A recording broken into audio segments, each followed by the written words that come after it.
La société Nakara était arrivée récemment à Lyon, puisque nous sommes originaires du nord de la France. Et cette opération, qui avait été développée par le Grand Lyon, était un enjeu urbain très très fort, puisqu'il s'agissait d'un terrain industriel au départ, que le Grand Lyon souhaitait reconquérir essentiellement en logement.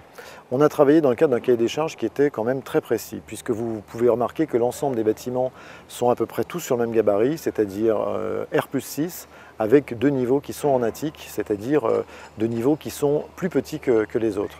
Alors ça peut donner peut-être une impression parfois un petit peu de monotonie dans les gabarits des bâtiments, mais vous constatez aussi que le traitement de l'architecture, le traitement des façades a permis, avec des matériaux de couleurs et de consistances différentes, d'arriver quand même à une grande variété dans la composition des bâtiments. Donc ce cahier des prescriptions architecturales et paysagères, qu'est-ce qui définit des prospects, des reculs, des hauteurs, en quelque sorte un volume constructible, quoi. Donc c'est dans ce volume constructible que nous, on va faire notre projet, quoi. On est sur un immeuble en accession, donc en promotion, avec des contraintes de marché aussi un peu particulières. Et là, après, c'est toute une discussion, tout un dialogue qui est avec le maître d'ouvrage entre nous, ce qu'on peut imaginer être bien pour un logement, un marché à un instant T, etc. Et toutes les discussions qu'il peut y avoir là-dessus, quoi. On a fait, nous, un pari en tant que maître d'ouvrage, c'est que pratiquement la moitié du programme soit fait en duplex. Le duplex, ce n'est pas un produit qui est spécialement facile à vendre, mais dans la mesure où on est dans une opération qui sortait un petit peu de l'ordinaire et tout, on a tenté ce pari, et ce pari a été une réussite commerciale. Donc on a travaillé sur une grande majorité de logements traversants qui donnent une qualité d'habitabilité. Une particularité de la parcelle est d'être orientée est-ouest. Ça nous a permis d'organiser les logements donc avec des séjours orientés à l'ouest. Tous les séjours sont à l'ouest avec des balcons filants qui donnent un extérieur à chaque séjour. Et à l'est, on a positionné les chambres avec aussi des balcons et à chaque fois un extérieur pour tous ces logements. On a vraiment le sentiment d'habiter dans une maison parce que on est au dernier étage, on est à l'extrémité de l'immeuble.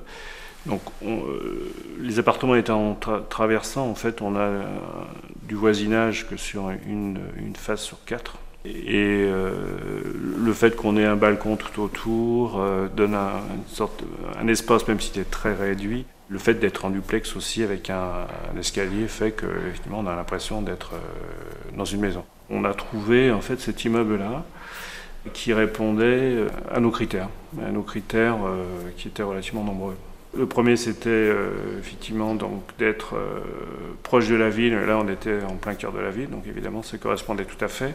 Ensuite, on voulait avoir un volume, enfin un style d'habitation qui était effectivement plus proche de l'habitat individuel, et notamment un habitat individuel qu'on aurait défini nous-mêmes. Donc un travail qu'on aurait fait avec un architecte pour avoir un volume, enfin tous les critères techniques du type isolation, ventilation double flux, etc., luminosité, orientation. En fait, bref, on cherchait de toute façon à construire une maison qui aurait été bioclimatique. Donc le critère de transposer une maison bioclimatique dans un immeuble ayant la même approche était un critère difficile à tenir. Le fait d'habiter dans un immeuble est devenu pour nous un point positif, quoi. Ce qui n'était pas à l'origine un autre critère. En réalité, on s'est aperçu qu'on n'aurait jamais finalement dû s'obstiner à chercher une maison. Nous, on cherchait principalement un T3 en étage élevé, puisqu'on habitait avant dans un appartement qui était au 2e étage, qui était mal orienté, côté est.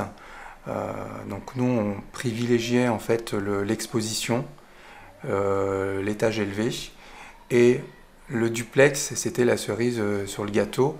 Il se trouvait que ce programme-là proposait, en tout cas dans notre budget, un appartement de ce type.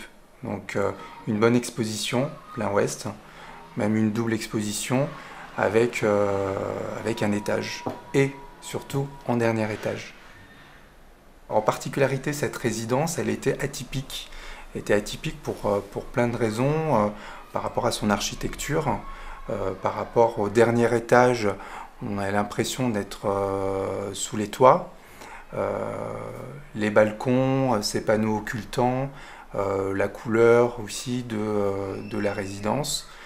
Au-delà de cette configuration de la pièce principale, bonne surprise parce que on a quand même découvert des pièces suffisamment grandes et bien agencées, un appartement bien agencé malgré tout, avec pour une des qualités de cet appartement au niveau des baies vitrées. Ça a été un point, en tout cas pour moi, important, et pour mon ami aussi, d'avoir de très larges baies vitrées, ce qui se fait assez rarement dans les programmes. Souvent c'est des dimensions classiques et là pour le coup on avait envie de lumière, on en a.